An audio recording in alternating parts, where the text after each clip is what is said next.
I mean, so you're in like literally the complete opposite situation where you're covering up your face to a point where it's like pretty much unrecognizable. What is that like when you look in the mirror and you just don't see yourself? Oh, it's a gift. It's such a gift.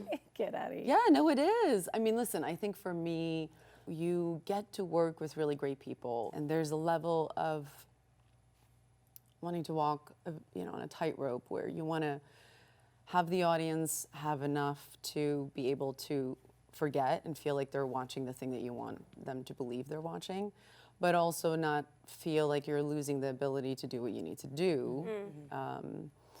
And so, I was really hoping that I could disappear a little bit. I looked in the mirror and I was just like, oh, well, now I gotta bring my game.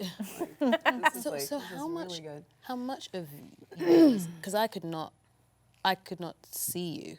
I have full eyelid prosthetics from What? from my eyelash to my, and they were tricky. I mean, they took a little while to figure out. There were days where I looked like I had glass eyes because I couldn't blink. Because if you put it on the wrong way, if you glue it on the wrong way, you can't close your eyes. Oh, wow. And also your eyes, I think for an actor, it's important to know that you That's still, where your and life then lenses on top of that with the glue and that was definitely the hardest. But outside of that, I have just smaller pieces on my jaw and on my chin. Like it's not that insane, but it's a team that, not just the makeup and hair and wardrobe, but your DP who knows where to put a camera and figures out on a test where you look more like the person or less like the person or things to watch out for.